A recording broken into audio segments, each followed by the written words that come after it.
My name's Richard. This is We're Not Wizards. And tonight's episode is going to be a slightly different one. It's kind of like, we're going to call it a getting to know you episode. And the reason we're going to be doing that is because I've been speaking on and off for a gentleman by the name of John Reid Denton, who is basically one of the gentlemen that runs a company called Covert Intervention Games. So the idea is we're going to find out a little bit, well, quite a lot about John. Reid to his friends, John to everybody else out there, and hopefully you will, everybody will find out something new and something exciting. Good evening, John, or Reid, or John. I don't know, because you said my friends call me Reid, and people that kind of don't know me call me John. So hopefully we can start off the beginning by, I can call you John at the beginning, and by the end maybe I can call you just Mr. Denton. Oh, let's not go that far. Thanks, Richard. I appreciate it. But hello to you. I mean, first of all, thank you for coming on the show. Well, thank you for having us. It's really kind of you. No, it's always good to speak to somebody new, as he would say. And we're not going to start singing the song from The Sound of Music or anything like that. We're not going to go that far. But it's good to have you on and find out obviously a little bit about yourself, and find out, quite as much as we can about Covert Intervention Games and what you guys are doing and what you're up to. But before we do that, as we say, there's a couple of reasons why we do this. The first reason is that we strongly believe from our hearts that there's not enough podcasts out there about board games. I've checked, done research. I think my iTunes is broken, because I don't know if it's maybe the way I'm spelling board or tabletop, but I'm certainly just getting DIY stuff. The second reason that we do this is because, as we said, it's always nice to learn about something new and make a new friend, as they would say on Sesame Street. So, but no, I mean, starting off, do you want to tell us a little bit about how you got into the hobby yourself? From your from your beginnings, and that'd be cool. Oh, Richard, that's a very good question. I'm glad you asked that. I guess the first way I got into the hobby is when I was about 4 years old. My father bought me my first big container of plastic U.S. Army men, and all right.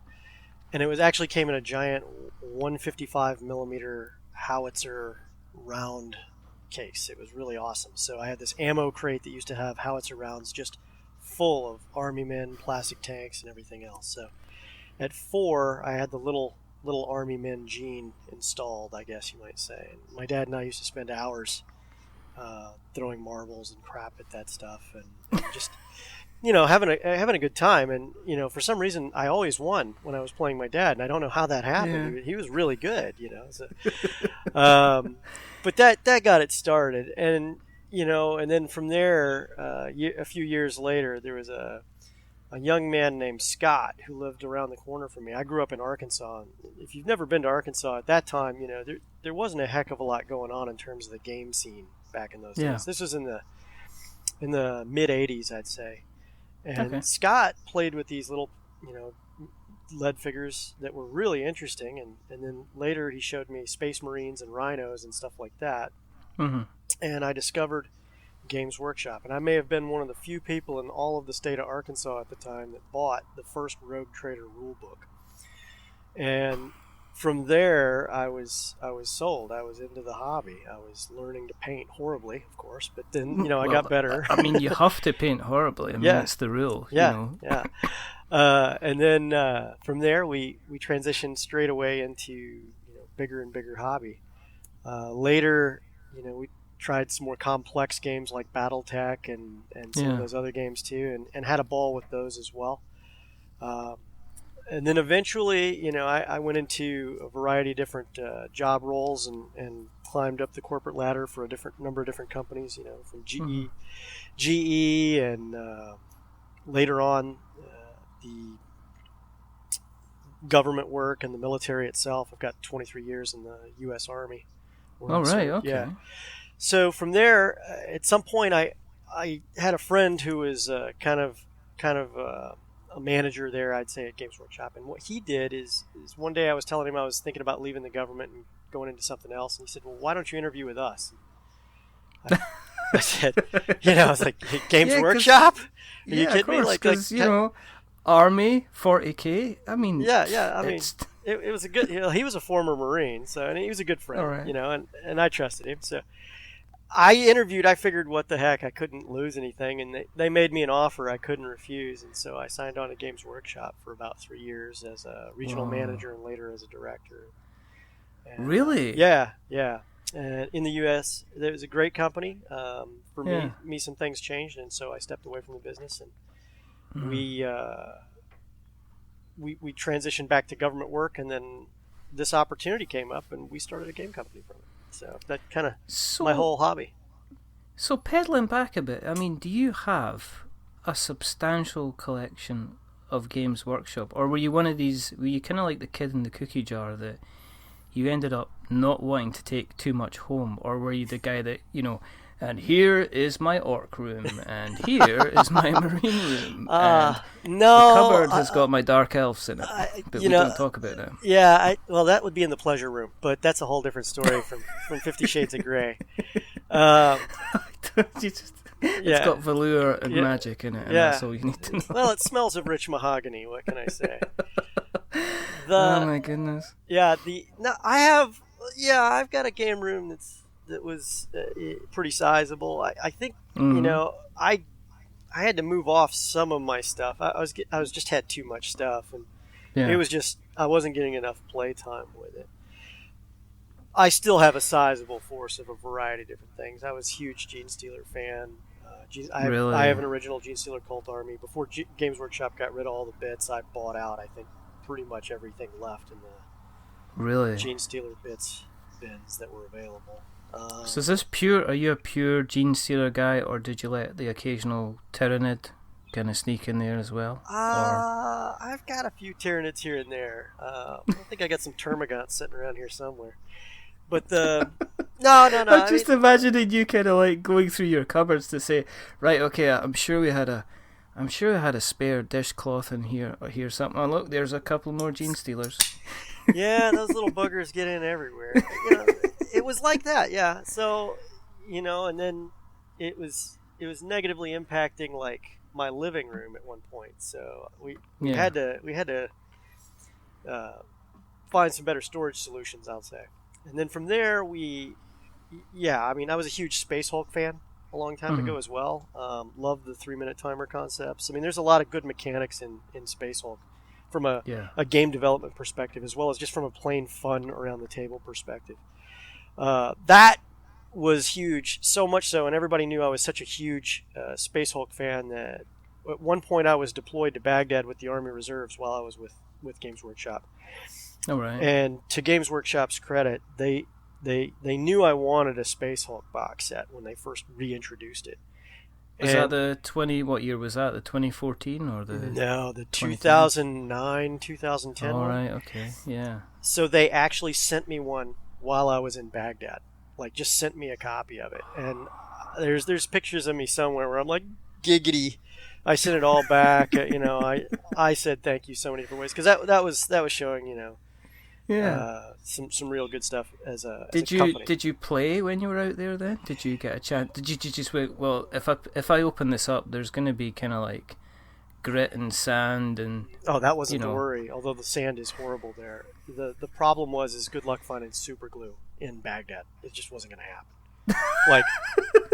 It's a model tip then. Super glue, primer, plastic glue, you weren't finding it. And if you order it, and we attempted to order it, but like if you have plastic glue or super glue shipped to you, or even paint shipped to you, chances are it's going to be dry as a bone by the time it gets through Kuwait customs and then to you. It's just, forget it. It's not going to happen. It's not going to happen. I just imagine that. It's like, what's happening? Well, we're coming under, there's a bit of a, the natives are getting a bit restless here. We're having to come up with a bit of insurgency and And John over there just can't get glue for love nor money. Yeah, I mean, wet wipes and super glue. You just can't get enough of them, when you're in the desert. So that's what you. Is that what it was? Almost like if there was ever a black market, then that's what you're. That's your kind of. That would be your item of choice to take with you. I think I had to order glue 8 times before I could get anything that was usable. Really? Yeah. Wow. Yeah. I take it you still got that set then? Have you still got that Space Hulk set? Absolutely. Did you paint it up then, or? No, I decided after that, like I just did not. At that point, when I got home, I wanted to spend some time, not doing anything for a while. It was a decompression point, So. All right. Okay. And then I got rolled into a whole nother set of workflows and everything else. So I was spinning up so much before anything else. But it is on my list at some point. I play all scales, 15 millimeter through 28 millimeter, and I've done a lot of micro armor back in the day as well. So there's plenty out there for scale and choice. I think right now, in terms of models and games available, we're spoiled for choice. I mean, it sounds like, skirmish and battling is your scene. Do you ever look at anything else in the kind of the tabletop scene? Are you the type of man that would hang around with cardboard, or do you like your minis? I play, some board games like Settlers of Catan and some of the ones that have multiple levels of thinking and economy. I tend to be a thinker, so things that allow me multiple levels of strategy. And all right, Settlers of Catan, of course, is the kind of game you start with friends and end up hating every single other person at the table. So it's just how that game's supposed to be played.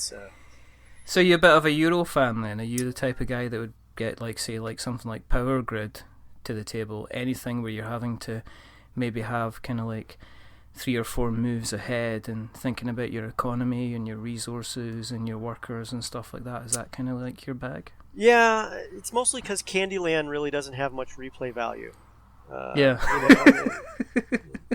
That's part of it. How many times can I get double orange and be excited?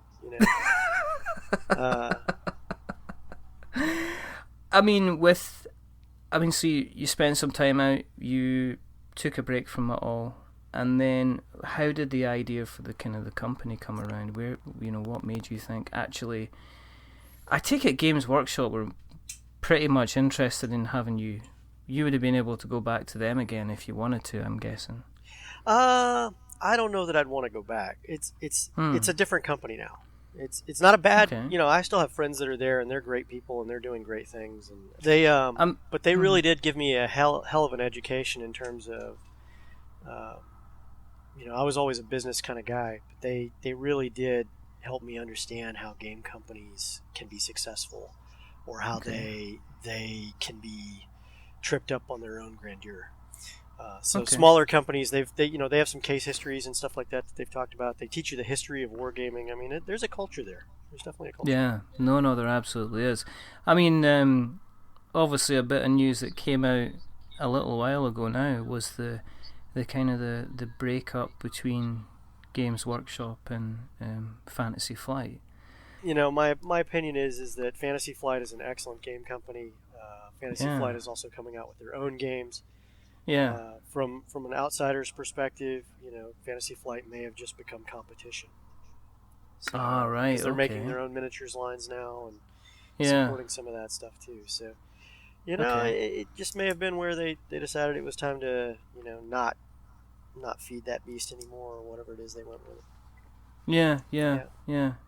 Cool. So going back to yourselves then. Yeah. Again, what kind of made you think, actually this is my time. I've got my experience of, I've done the big company thing. I've worked my way up to kind of like the director level. Where are you? What made you think like this is for me? I'm going to start doing something myself. I apparently have brain damage. Starting a game company is not an easy thing to do. It's a hell of a. I thought it would be hard, but as I've been doing this, it's been it's a very, very much a very difficult task that you have to want to do.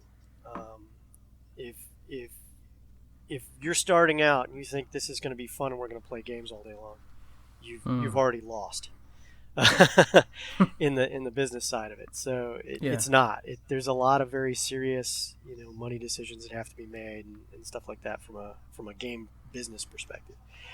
I had been percolating inside my head for a few years after I left of some things, but I didn't want to just jump into something. I wanted to find the right opportunity, and I was watching the markets. I was looking at the various different scales that were out there. I was looking at what the game companies were doing. I even did some consulting work for a few different game companies. Some did really well, some not so well, depending on what they did. I know that anytime I was working with them, they tended to do better.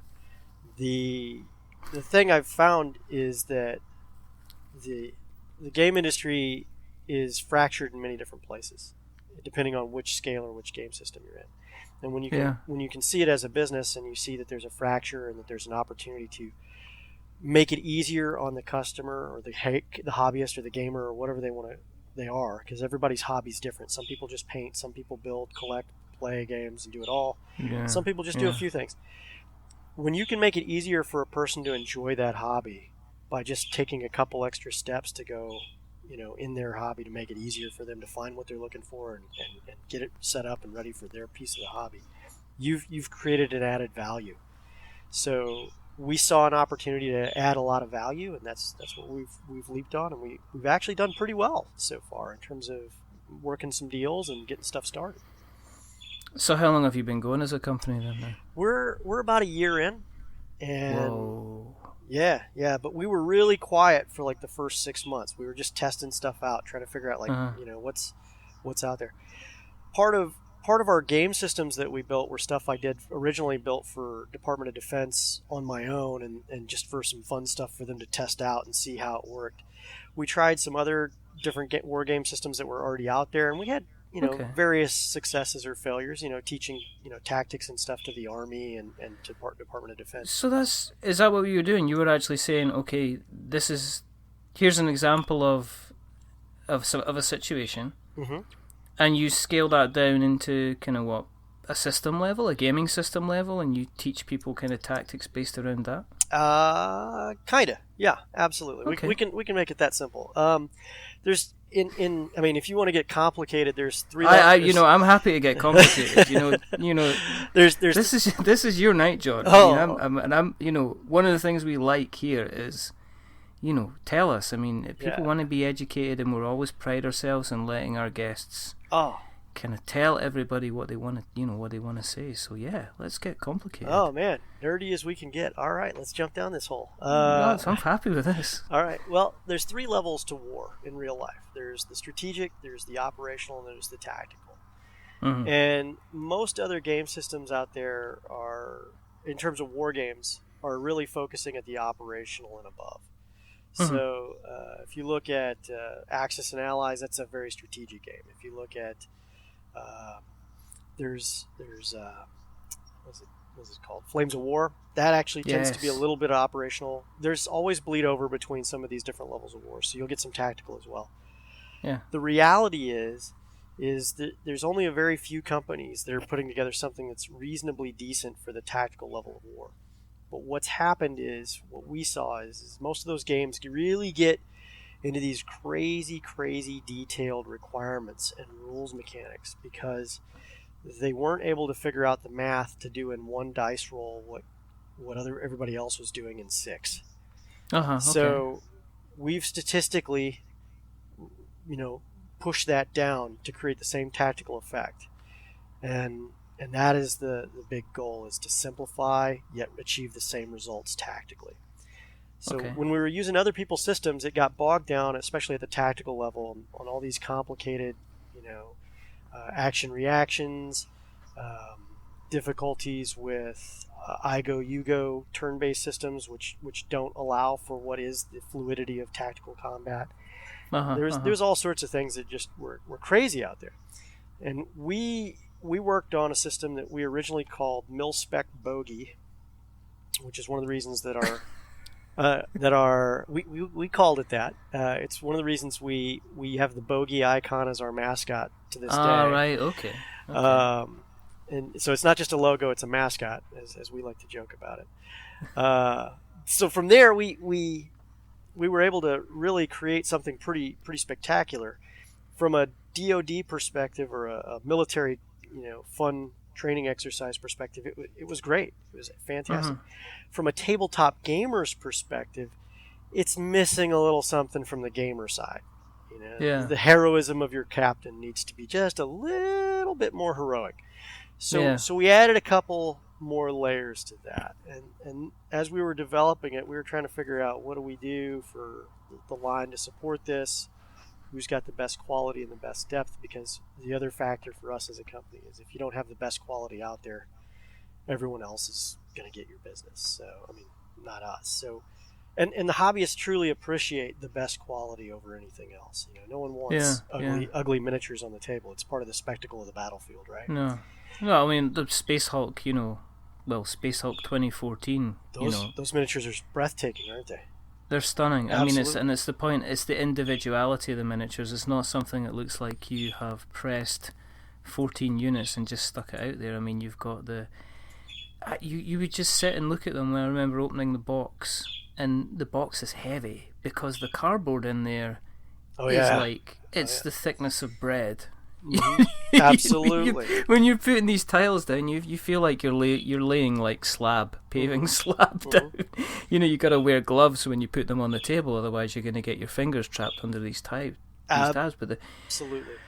The minis themselves, though, it makes for a memorable game, and I think we'll go on to this, but the Kickstarter minis seem to win the day for a lot of campaigns where the mechanics maybe are a bit higgledy-piggledy, they're not maybe 100% there, and then they say, but look at the minis, and everybody goes, oh, yeah.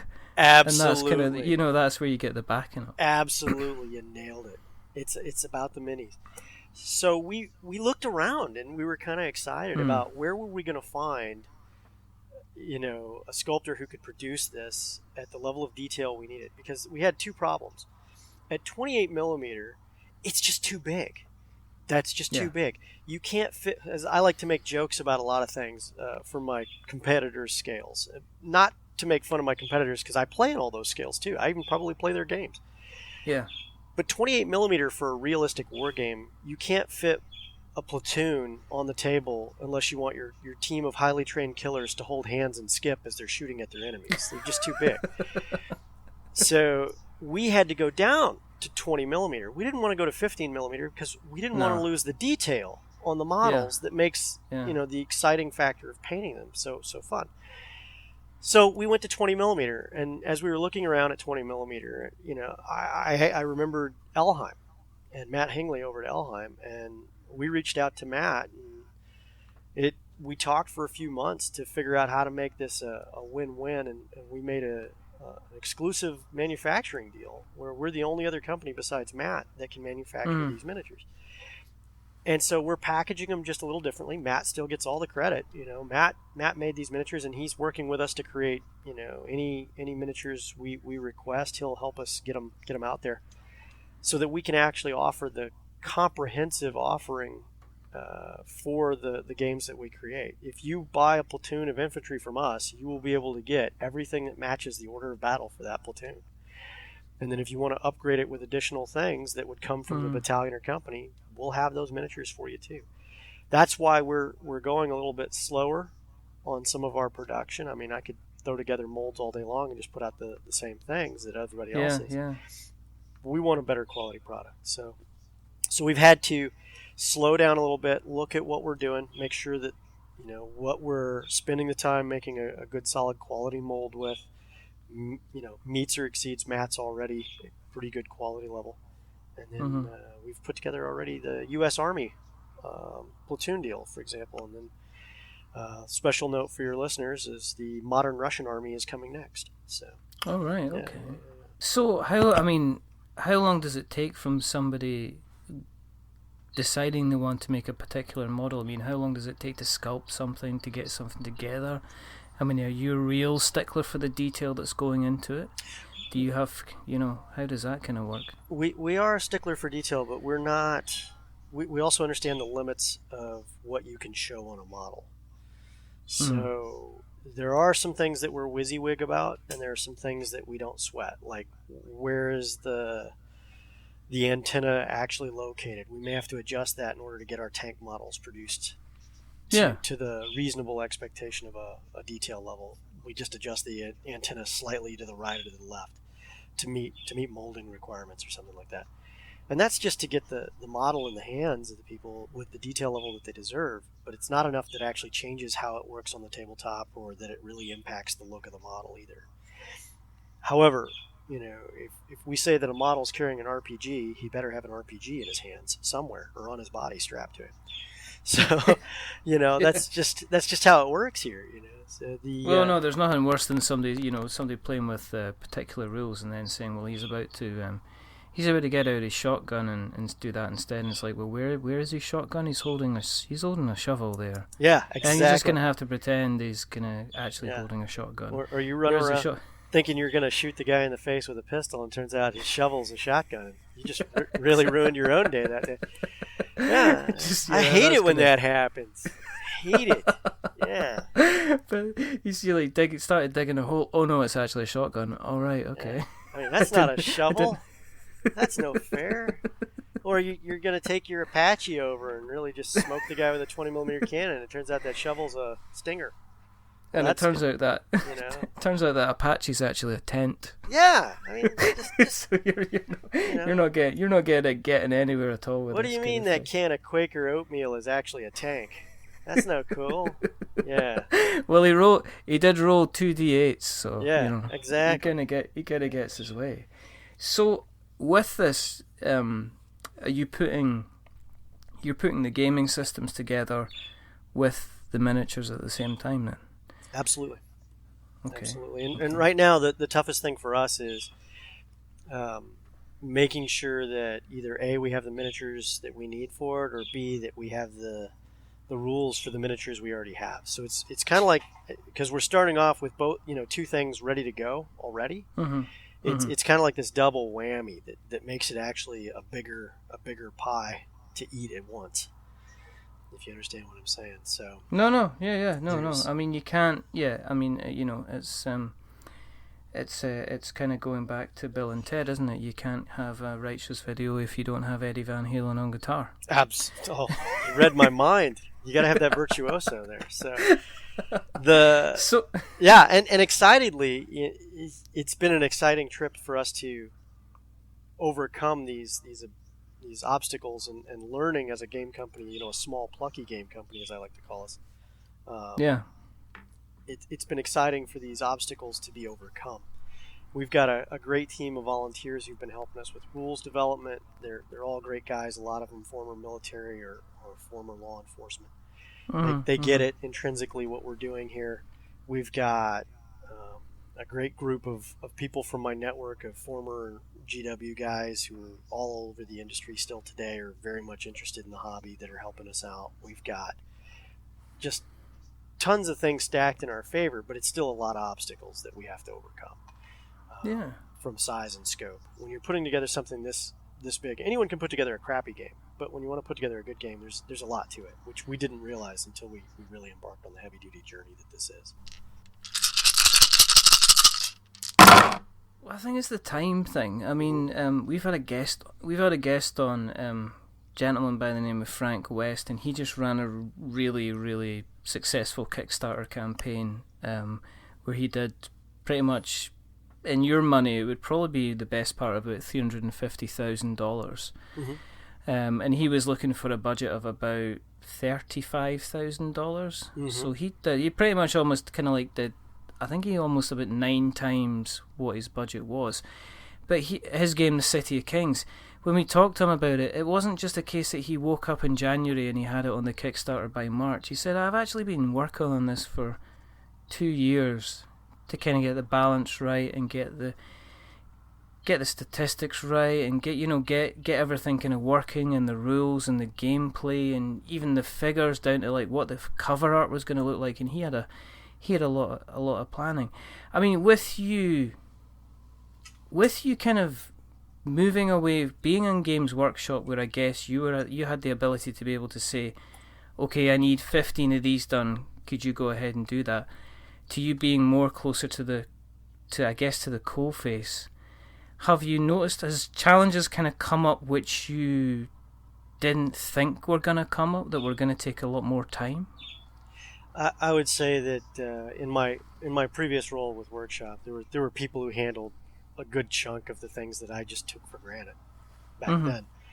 That just do that stuff, and then all I had to do was go out and handle the team that went out and sold all the stuff. Yeah. Now, I'm working side by side with graphic designers, sculptors, traditional artists, 3D imaging specialists. We've got our own in-house manufacturing and prototyping. We've got all sorts of stuff that we're juggling at once here. It's definitely a new and exciting challenge. It's like figuring out the puzzle pieces. And at the same time you're doing all this, you're trying to balance your budget, not overspend, because a lot of companies, they aren't capitalized, and they struggle with that too. And miniatures cost money. Models cost money. No. Yeah. These things take time. And graphic artists, if you want good art, that costs money. So we try to balance getting the best value for our dollar, but not overspending until we're ready. Yeah. So you've been a kind of a cautious. And that has been kind of a struggle at first. We've kind of started to get the hang of it. We've got a lot of room to improve, though. So I think that's the biggest thing for me. Did you expect to be further along than where you were?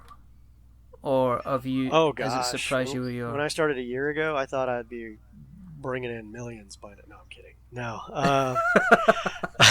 Hundreds. I thought I'd be bringing in tens. Yeah. Are you going to eat that rest of that donut? Yeah. I honestly thought I definitely thought I'd be in a different situation. However, the humbling that we got just in terms of getting the word out about our game system and how that's not that people are against you. It's just, it's hard to get that word out in a way where you get enough people knowing about the games or the company or even the company. I mean, like when you say you've been around for a year and people are like, I've never heard of you. And you're like, yeah, we know. You gotta just chew that down and just say, well, what can I tell you about us today? Welcome to my world. Yeah. You're not what? Wizards. Yeah. But how are you not wizard? It's the name of the show. Yeah. But why is your email address magic? We're not, because it's ironic. But why have I not? But it's a board game podcast. Yeah. Isn't there hundreds of them? No, I've checked on iTunes. There's about 3. Yeah. And you got that. So I know where it comes from. I think getting the word out when you are. Just from the beginning, and just kind of getting the first couple of people to kind of, I guess, champion you or follow you or be happy to kind of talk about your stuff. Absolutely, and this is really, even really this even includes the network of people that I know that you'd think they would be like, oh yeah, I'll get the word out.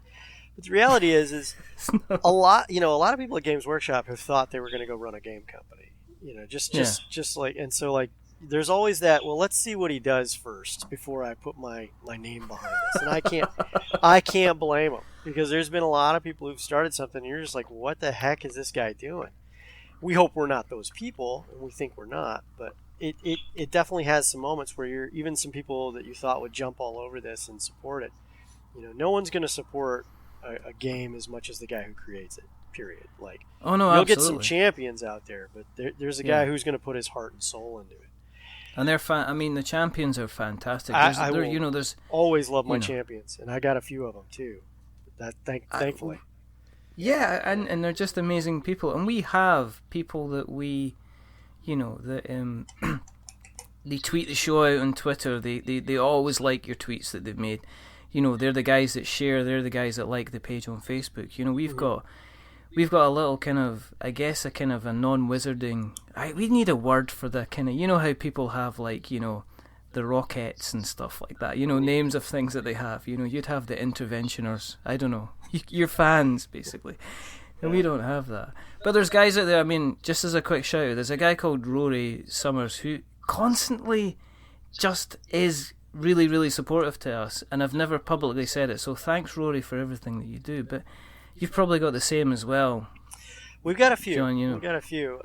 Steve Reismus in Chicago has been fantastic. We've got another guy in Calixico, California, Richard Sparks, who's been awesome. He's kind of talked a little bit about us, so I didn't realize I'd get a chance to mention their names in public, but thanks, guys. It's your night. As I said, you could say whatever you want within reason. So, I mean, not to get too commercial, but we did just release the announcement for our latest ultra-modern war game called DEFCON Zero. It's 20 millimeter focused. It takes a World War III approach, but not from the old Cold War. It takes it from just a few years in the future from today. Things have escalated. Things have gone hot. You can check out DEFCON Zero at covertinterventiongames.com. You'll see all the factions that we've already got in the works, and you can see a little taste of the background and story that should leave you wanting more if we've done it right. So how many? I mean, what size? How many kind of miniatures are you going to have in a normal game with something like that? Well, we haven't decided exactly what a normal game is, but we're hoping to be about a platoon size engagement. What about an abnormal game then? An abnormally large game would probably be about a company plus size element. So a company. And how many is that for our? That'd be about 120 to 140 miniatures on the table. Less if you go with a mechanized group, because some of the extra squads get removed and replaced with armored vehicles, but the overall factor is some amazing stuff with tanks and APCs and stuff. The average game is about 40 to 50 models if you're going big. Cool. Yeah. Okay. What kind of do you want to tell us a little bit about the system for it, how it kind of works? I mean, one of the things we like to do on the show is we never like to assume that people know. Well, people normally don't know what I'm talking about anyway. I mean, I accept that. That's not just for the podcast. That's my life. Mm-hmm. But absolutely, but sometimes, we don't want people to say, we don't want to assume that people have played Catan, for instance. So sometimes you just like to see, you want to maybe explain, go a little bit more into the mechanics, maybe just give a rough idea of what people would expect, because people will go to they go to the local games club where I go, and they would see the kind of the skirmish games kind of going on, and they'll see they'll see things like bolt action and stuff like that going on, but they've never been tempted to jump in because they're not sure of what the mechanics would be. So if they were playing DEFCON Zero, how would the game kind of work? Well, I'm glad you asked. That's a very good question. We are still in beta, and we're releasing later in June. We're going to open up the closed beta. People will get an opportunity, not a guarantee, of being in closed beta if they're in the inner circle email registration list. They get a shot at that, and that is kind of a cool thing to be in. We'll throw a couple extra things to the people who help us out with that.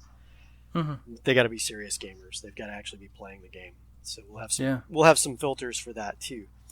But to address some basic big picture stuff with it, there's 3 phases. But the main part of the game occurs in the action and reaction phases that go with our game. The initiative, unlike a lot of other games, will change hands potentially based on what you do. Mm-hmm. There's the biggest problem we've seen in a lot of games is that they have this scenario on the tabletop, and everybody knows what the scenario is. And so it's like everybody knows that that we need to capture this one building on the table. Everybody knows it. So everybody tools their forces up and tools their game up and places their forces accordingly. But that's not how real combat works. Mm-hmm. When you get into contact with somebody, you don't know what their mission and intent is, and they don't know what yours is either. And your job on the tactical tabletop is to figure out that mission and try to prevent them from accomplishing theirs while you still accomplish yours. So we've created a system with mission cards and scenarios where the scenario and the missions are not necessarily one and the same. They're actually separate. And so there's 4 categories of missions that you get to play. There's offensive missions, defensive missions, enabling missions, and stability missions. And within those categories, there's multiple specific missions you can select from. So when you get to a scenario, which may be like around the bend, is the one we've been testing for the last couple of weeks. We even did a couple demos for some very nice folks at Little Wars recently. Okay. We let them see the tabletop, and we explained this is the scenario for the tabletop, and then we said you could pick missions from either of these two categories for both sides. And so now you've got players who may have an offensive mission, and the other guy either has an offensive mission or a defensive mission. And you don't necessarily know what that is unless they do something on the table that helps you get some kind of indicator. That being said, you still get your victory points if you accomplish your mission regardless of what your opponent does. All right. And your opponent still gets their victory points regardless of what you do. Uh-huh. Your goal is to try to do both, though.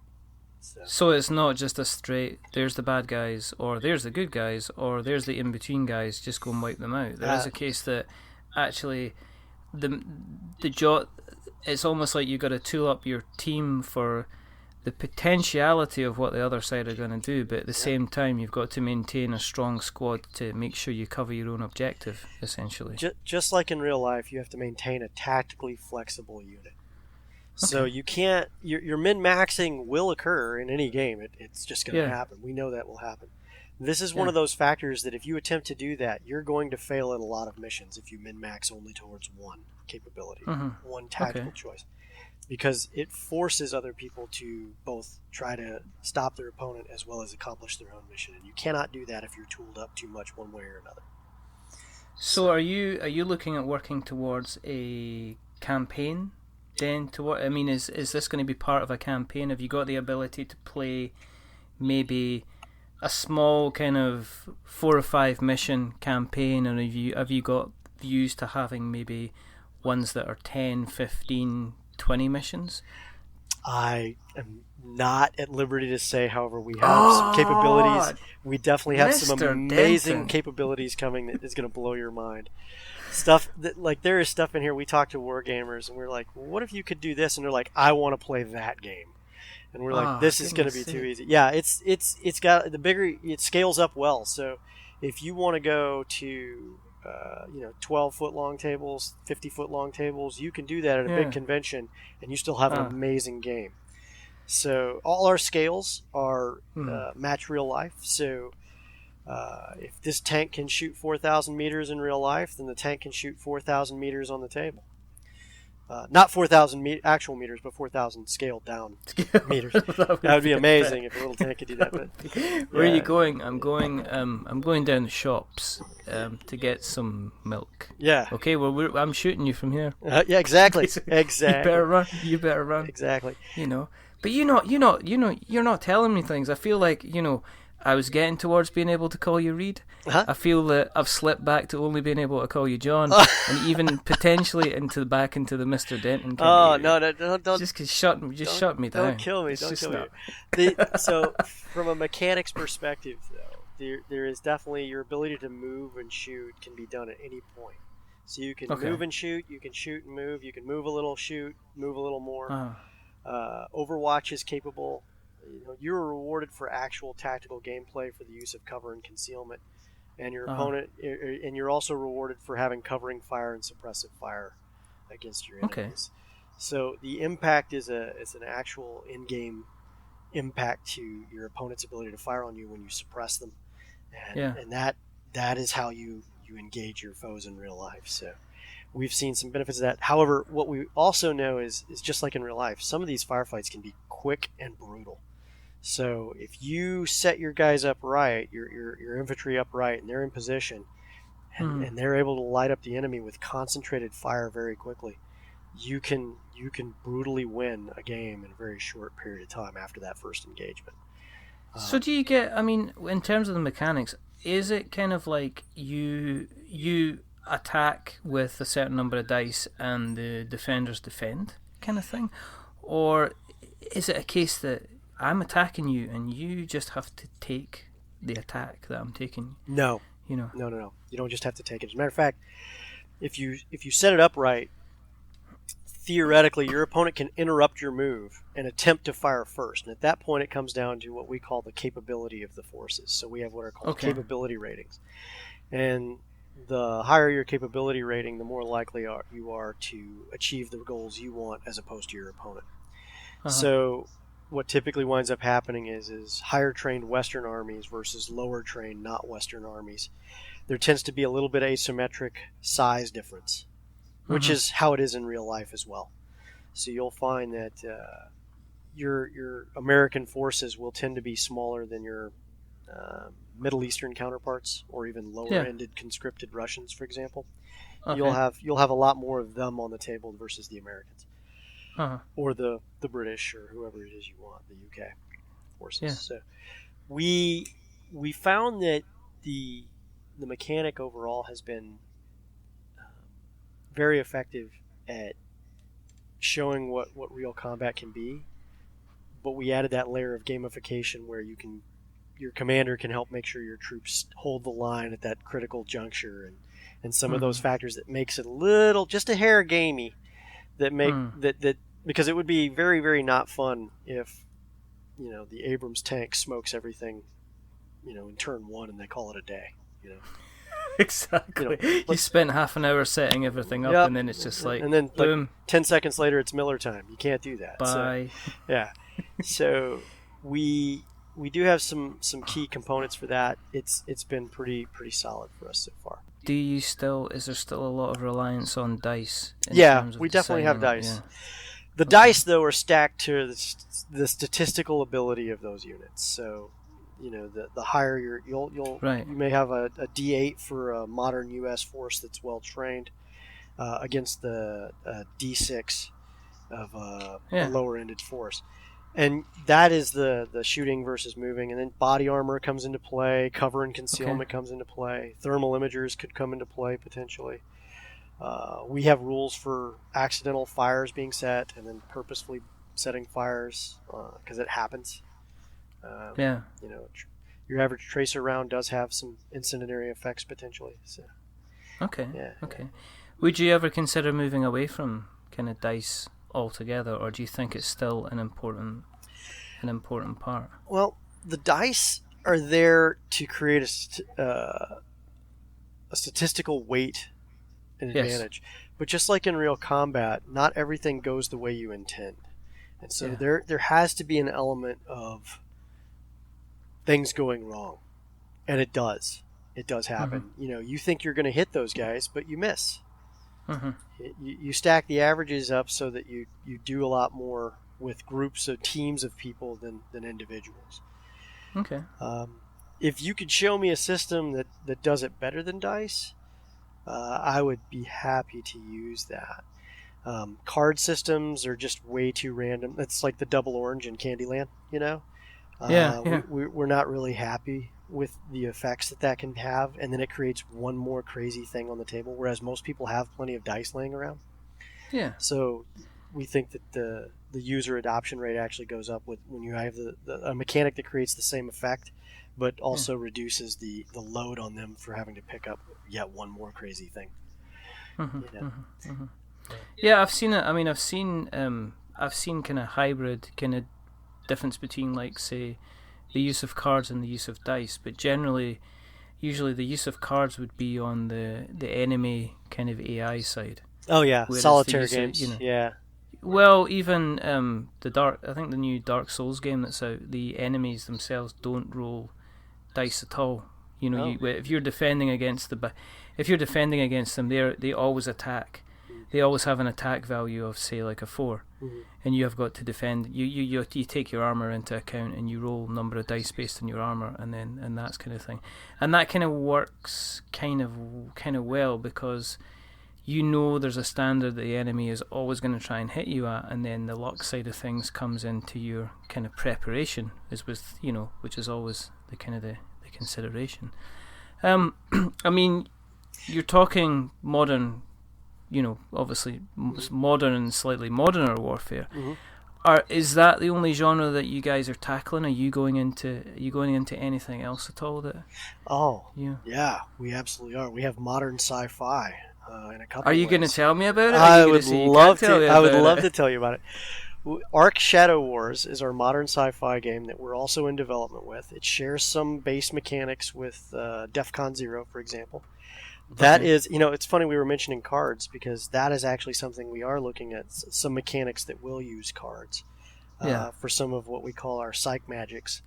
We've got a lot of cool stuff coming with that. We like to joke that is a combination of True Lies, Warehouse 13, and Men in Black, and the X-Files all rolled into one.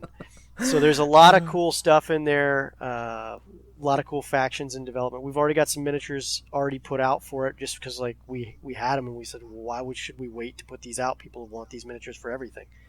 Yeah. So we've got our undercover agents, which have been really hot.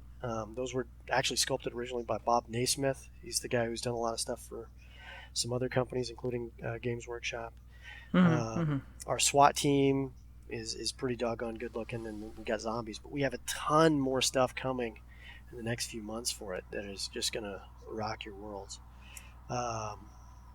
The most exciting thing about it is that it shares some of that realistic weapons ranges, but it gives us the open-endedness to create our own vehicles, weapon systems, and some other crazy stuff. We've got some interesting stuff going on with drones that I think is going to be exciting to some players here soon too. It's just been. Have they brought them in? Because I've not. I don't think I've seen. I've seen kind of, you get obviously flying creatures in the fantasy kind of games, but I don't think I've ever seen kind of drone technology kind of used before. There's a very limited what drones can do even today, and still reflect on the tabletop. It's like it's so we've looked at what's near horizon and coming out. We have drones for both games, of course, but we really have some really funny stuff going on with Ark Shadow Wars. The zombies there in Ark Shadow Wars are a faction. It is not a zombie game. A lot of people have thought we're making yet another zombie game. And like there isn't enough of those right now. It's right up there with board game podcasts. Exactly. Zombies are just one of many factions that are coming, and if you go to our website, and you punch in Ark Shadow Wars, I think right there on the homepage you'll see right there Ark Shadow Wars. You click on that and just click on Ark Shadow Wars. Don't drop down for the products. You'll see a quick background and description that talks about how the world is this adjacent conspiracy that's running alongside everything that we're doing. And so we make jokes about some of the conspiracies out there because they're just too ridiculous even for our game. And then we take some of those conspiracies that people have come up with and we turn them into either factions, forces, scenarios, or funny stuff. And the funniest thing so far is about how our zombies, once the virus takes over their brain, they then have this incredible rewiring of their brains that forces them to seek out things that are warm that they can eat. They have this hunger, this uncanny hunger to eat them, which has resulted in some cases of them chasing humans down the street, of course, and dogs and anything else they can get their hands on. But it's also resulted in the occasional zombie attempting to eat a space heater. So there's definitely some comedy that we try to sprinkle into some of our stuff too, because we like to have fun, and who doesn't want to have some fun at the game table too? Is there? Because if you've played games, you've joked with your buddies as you're going along with what's really going on at the table. If you haven't, then you're probably either way. Yeah, there are the kind of the serious kind of oh, you sunk my battleship. Yeah, it's like no, but I was you're playing battleships. Come on, this is a board game club. Yeah, kind of thing. But there are people that take it very, very seriously, and they're completely entitled to do that. Absolutely. At the same time, there is nothing funnier than having a good laugh over something that comes up, which just looks absolutely ridiculous. If you can convince your opponent's zombies to walk right off that roof to chase whatever's out there, and they fall to their death, that's a perfectly good tactical option. That's legitimate. Yeah, absolutely. I think that's in the handbook. I mean, I think that I think that's in the. I think there's a Zombieland handbook with these rules, and I think that's Rule 47. Yeah. Try and get your zombies to walk off a high building. That's right. And then, I think rule number 1 is cardio. It still is. But it still is. Rule number 2 is a double tap, isn't it? Yeah. And then when you get into the Mad Scientist organization, which is, we're just starting to put that together. We just got our Mad Scientist Masters in recently. And that's going to have your typical different variations of the mad scientist from the old pulps novels brought into the modern era. So there's like Dr. Death or Mrs. Evil or whatever you want to call them. And then when we create giant hedgehogs with lasers that work for them, because they create mutants and all sorts of other crazy stuff. You have to do that. Yeah, we're working on it. Giant hedgehogs do not make themselves very easy, especially when you're trying to install the lasers in their skulls. They really fight you. So we've been working. Yeah, on but that. you can imagine just that. Yeah. Just imagine. Grimslingers, when Stephen S. Gibson was on, he has a character which is a red panda. Mm-hmm. A red panda. I love that. That's all you need in a game. Yeah, exactly. Everybody loves red pandas, but this red panda's badass. Yeah. If you had hedgehogs with lasers, oh yeah, that's a winner. That's a winner. Well, and giant nuclear irradiated spiders. We also have, because every mad scientist group has their minions, right? So we have right now we've created terrorist minions. We're going to have a few different types of minions that they're going to run around for them. They're not always the brightest guys, but they'll follow them to their deaths. So we've got minions. You got to have them. And then we've got other factions coming on down the line. When you see our aliens, our various different aliens, you're either going to laugh, you're going to cry, or you're going to say spot on, man, and try to give us a high five from there.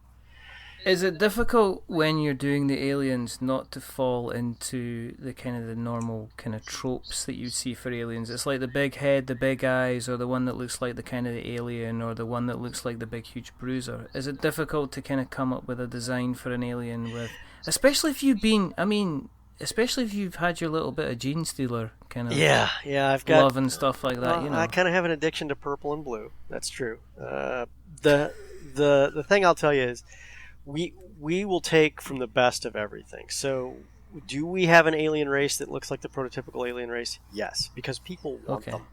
However, the background for those particular aliens, I can't say much, but I can tell you they're hysterical.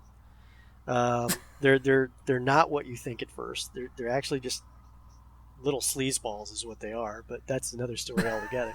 Okay. I mean, let's face it. How many times can aliens probe a person and find out what they need? But they keep doing it. Well, why do they keep doing it? Because they like it. So, and then we've got other ones that are not in your typical alien trope, but they're very much a high sci-fi capable, thought out group of stuff, and some what if scenarios if some things moved forward the way they could. So will they follow the base mechanics that say like DEFCON Zero follow? I mean, if you're playing DEFCON Zero system, is it quite easy for you to go and play Ark, or is there changed mechanics in it? There's very similar mechanics in the base layers. Once you get to the advanced stuff, there's definitely some differences. One of the reasons that Ark Shadow Wars is going to take a little bit longer is because it has just a few more layers to it that we have to install for the sci-fi stuff. Yeah. And it's one of those things that if we get it wrong, it'll break the game. So we have to go a little slower with that stuff, and get that knocked out. But once that's done, it's going to be a flagship kind of game for us, we think. Cool. And then you mentioned one other thing. We got really lucky a couple weeks ago. We were approached by the maker of a game called Biosyndrome. Yes. And we excitedly took a look through it, and we agreed to take over that game system and the support for it, and doing a heck of a lot more to help support it further. And we've worked with the original creator of the game. We worked with a couple of his top people who've really been the champions of that game in the past, and we're still working with them even now. We excitedly are putting some stuff together, and we're going to give it away for free. Just the same way that that the guy who created this, the maker, originally anticipated. He had a successful Kickstarter a few years ago, and we're just exactly the opportunity he was looking for to give the game some stronger life and stronger legs, and he was our opportunity to showcase a game that also use our miniatures. For the people that are in our inner circle email list, they get the game sent to them for free. They'll get the links to it and everything else. In the meantime, they can go to Facebook and look up Biosyndrome, or Facebook and look up Covert Intervention Games and ask us about it, and we will direct them towards that stuff and get them set. And all this good stuff will be put into the show notes. Oh, thanks. As well. Awesome. Yeah, absolutely. That goes without question. Have you got anything else on the boil? Anything else simmering away? I've got probably 6,000 new miniature sculpts that we've got to get molded. and that's what's really on the boil is just getting the miniatures out there.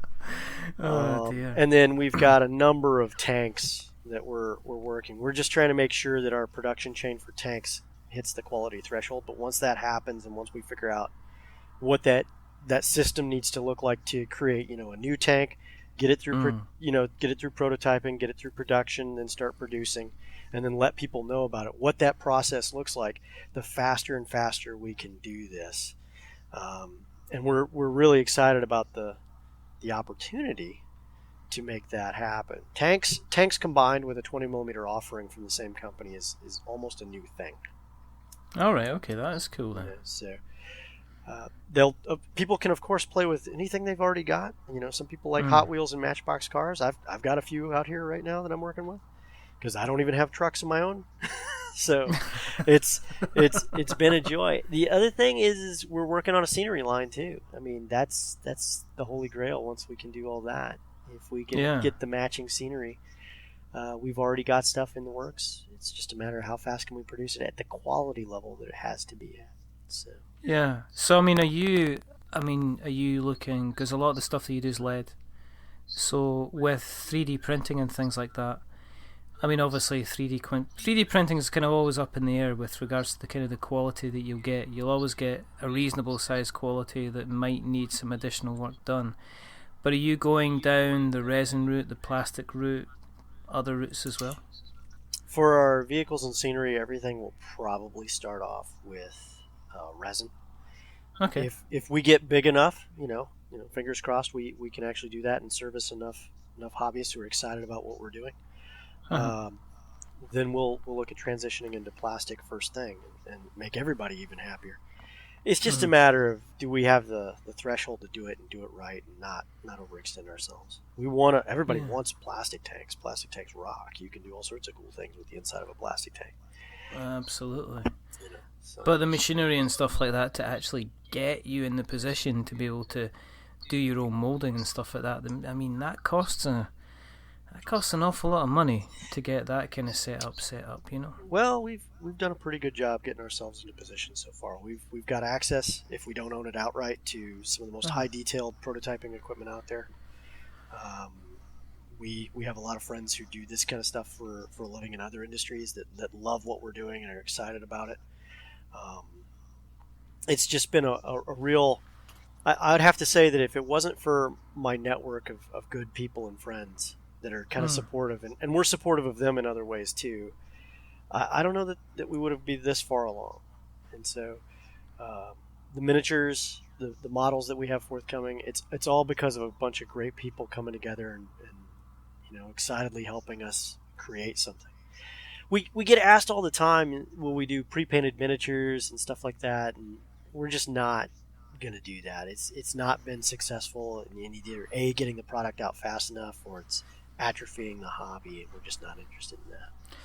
It's the other side of it as well, is there is kind of there's people that like to have something that they can do themselves. There was the recent campaign by Weta for giant killer robots, and the main pledge, everything was pre-painted, but they had an additional pledge which costs, I think it was something like $150 you could get it for, and it was unpainted. And they were like, well, this is fine, but we go through a production process, and if you want us to stop our production process before we sit down and do the painting, then you're going to cost you kind of more money if you just want the miniatures kind of by themselves. So that's, I think people want to put their stamp on stuff.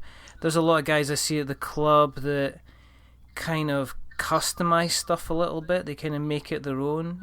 There's obviously just the kind of the painting stuff itself. Do you paint?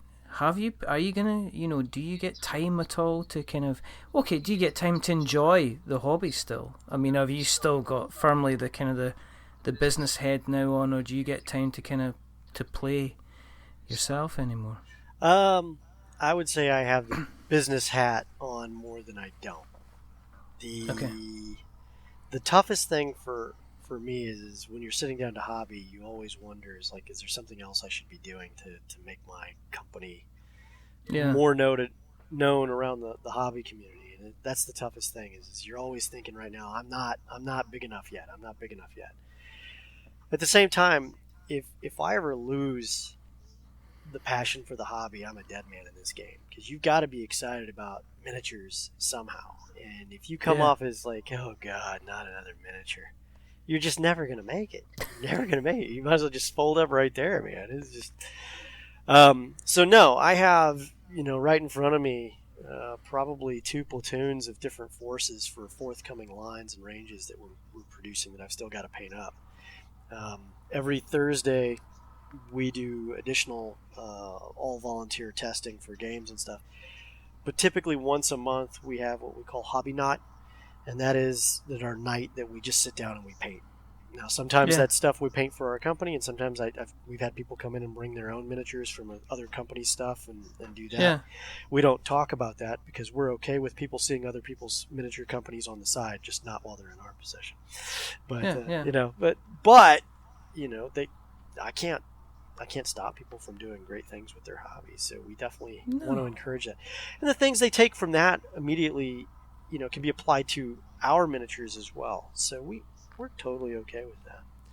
So about once a month, we definitely have an all hands, hobby day for themselves. And then we also, I still paint pretty much at least 2 to 3 days a week for all sorts of stuff. I've been lucky. I've had people who actually know what they're doing teach me some things about painting, and I've tried to follow it. See, it's not just like do the dark wash, and then get white, and then do highlights. What do you on everything? What are you currently using for painting yourself, Richard? I don't. This is the thing. I used to, and Richard, I'd like to get back into it. Richard, you can start referring to me as Mr. Denton again. Oh. I'm sorry. No. Oh dear! I mean, I can't believe there's so much talent in your backyard where you're at that would love to help you learn how to paint. There's a lot of talent here too, but the European talent and collected talent out there is just off the charts. Yeah. Yeah, people sign up and fill up every class from some of these European masters when they come out here for the various different conventions and stuff like that within seconds. When they find out a class is open, everybody's trying to get in that class, and they're right there. Mr. Denton, I'm quite old now. Richard, my hand shakes. Richard, do you know? Richard, a little alcohol will solve everything for you. I don't. No, because then I would end up just going around. I end up going around painting mustaches and everything. Okay. I have an entire old squad of Tyranids and Gene Stealers and Chaos Marines that all look wonderful because they're painted pristine, but every single one of them has a little black curly mustache because they're all evil, and that's what evil people have, is little black curly mustaches. And every single one of them without fail. I am not, do you know what, I draw and I paint, but it's on flat things that can't move. It's on flat things that, that I can focus on. I need glasses now. So, me trying to look at something which is very small and paint it at the same time, I'm probably more likely to end up painting my hand. That is the truth. You know what I mean? Well, I'm going to end up with a lovely Blood Angel emblem on my thumb 9 times out of 10, Mr. Denton. Oh my gosh. I can't do it. I can't, seriously. If you give me a flat canvas and you ask me to draw, if you said, okay, what I want you to do is I want you to draw, bright coloured explosion, impact of something, draw me a couple of people kind of running away. I can do all that for you. Just don't ask me to do it in 3D form, because then it would end up looking like, like I was trying to, like it was a Calvin and Hobbes kind of cartoon, and Calvin had just got overzealous with the red and blue paint. This is, that's the kind of thing that I'm Richard, I would just be wasting people's time. There's definitely some therapy that we can get you through. I used to have to spend, I don't know how many hours per day teaching 10 and 12-year-olds how to paint at Games Workshop. If I can teach a 10 and 12-year-old, I can teach you. I think I need to be in the 8-year-old class. I mean, this is how, this is where we, brush. Hey, man, we can do that. We can work you up. Okay, well, that's We'll make some Richard special tutorials on how to paint mustaches on some of our gangsters, because we've got a great World War II line as well, but we've got some gangsters and pulp stuff. Yeah, I mean, you didn't even talk about the gangsters. You know, now everybody's going to be on board. Oh yeah. Well, you got to leave some mystery out there. So. You have to, because otherwise there's no point in having something like a website. Yeah. Where people can just go on. Just people can just go on and find. Yeah. I will tell you what, right? I will, and I promised this time last year, I think I promised that I would play Magic the Gathering, and I did, and I played about 4 games, and it's still rubbish. Yeah, that podcast was actually pretty hysterical. Well, yeah, I remember. I promise this time, okay, thank you very much for that, Mr. Denton. I will promise by this time, okay, give me 6 months, okay, I will buy, or I will go into my old collection, and I will paint a figure, and I will put it on display on the website and across social media. 6 months, so it is the beginning of May.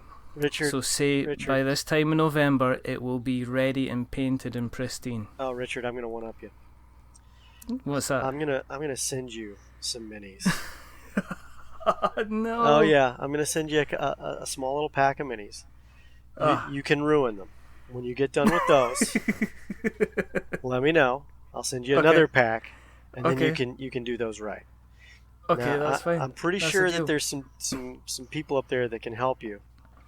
I'm pretty sure. You know, there's a whole crew at Dwarf that'll help me out. Oh, exactly. I'm sure. There you go. Well, everything will be fine. The only thing is, if you do a podcast about it, you can't do the wizard voice for that podcast. I don't know. I think that'd be cool. I'd have to do like a Bob Ross. And here we're painting happy mustaches. Happy mustaches. Exactly. Right. Got it. I'm just gonna put this. I'm just gonna put this blue here. I'm gonna take my brush and I'm just gonna dry brush this. And he's a happy little Tyranid, isn't he? He's happy man. Yeah. I'm just gonna do that. Yeah. Do an entire thing. Happy terrorists. We'll have happy terrorists for you. No problem. See, look, he's happy. Yeah. He's happy. He has no idea what he's about to walk into, but he's happy. Yeah. Where can people find you on the internet webs? We are easily Mr. found Denton. at www.covertintervention.com. No spaces, no underscores. Okay. If you punch in Covert Intervention Games, if you do a search for DEFCON Zero, if you do a search for Arc Shadow War, chances are you'll find us on the web, on Facebook, or on Twitter and Instagram. We're fairly easily found. And we, of course, will be putting all of this in the show notes so that we have notes to show. Absolutely. It's been entertaining and educational. Richard, it's been outstanding. And like I said, we're just a plucky little game company that's starting out and figuring out all these things that we thought we knew that we didn't. You know, if you want to talk again, I would love to tell you, hey, look, we figured out all this other stuff that we didn't really know that we didn't know. You have to come back, because when you come back on, you become a repeat offender. Oh. Just like Brian Wade did. Yeah, but I'm not doing a wizard voice. It's just not going to happen. No, you can do any. I don't know. I think we could do any type of voice. We could. I'll tell you what. You could pretend to be Scottish, and I could pretend to be from Arkansas. Lad, I don't think he'd like that very much. I just haven't drank that much ever. Not ever. It's not going to happen. Nobody goes automatically, we're not a nation of alcohol. Yes, you are. Hey, let's create golf. Hey, let's go live in the foggy lands, because it's a great idea.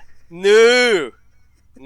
Hey, let's make haggis. Let's make haggis. Oh my goodness, you sound like Shrek now, Mr. Denton. I do. I'm terrible. I didn't say I'd do a good job of it. No. You just stay right there, son. We're gonna have words with you later on. Oh, this isn't gonna be pretty at all. I'm telling you that just now. Anyway, so we will put all this. See, this is the thing. Every single episode, the last 2 minutes, it just descends into chaos. I don't know what is going on with you people. It's because we're having a good time. There you go. Now, if you We're going to put all this stuff in the show notes so we have notes to show. If you want to keep an eye on what we're up to, and God bless you for doing that. You can find us on Twitter at We're Not Wizards. We're on Facebook at We're Not Wizards. We are on Instagram at We're Not Wizards. You can search us, and new episodes are going up on YouTube automatically now, thanks to Podbean, because they've been delicious in doing stuff like that for us. You can find us on iTunes. You just search for We're Not Wizards or We're Not Wizards Gaming Tabletop Podcast, and you will find us. If you like what you've heard tonight, then just give us a rating. I mean, apparently that does wonderful things for us. Now remember, don't give us a 10, because that makes us big-headed. But don't give us a 1, because that makes us cry. Just go in the middle, like a 5, because it's, average. And we are, very, very average. Well, I have been average, but Mr John Reid Denton, however, has been absolutely fantastic. There are only 2 things left to do. First of all, thank you very much for coming on. It's been a lot of good fun. You've made it easy for me. Thank you. No, I just, we just had a chat, which is it's always good fun when that happens. But there are just 2 things to do. The first thing is to remember that we are many things, but we're not wizards. We're definitely not wizards. We're definitely not wizards, Reed. And the second thing is to say goodbye. So it is a goodbye from, as I say, the very, very informative and just very interesting, all-round, wonderful man that is Mr. Denton. I think you just gave me a 10 rating. What was that? There you go. Yeah. So say goodbye, John. Goodbye, John. And it's a goodbye from me. Stay safe. Roll 6s. Check out Covert Intervention, and we'll put links, lots of links in the show. Remember, it's not just about your strategy, it's also about your tactics. Or something like that. I don't know if you even got that right. That sounded very deep. It did sound very, very deep, and that's not like me. But until next time, goodbye.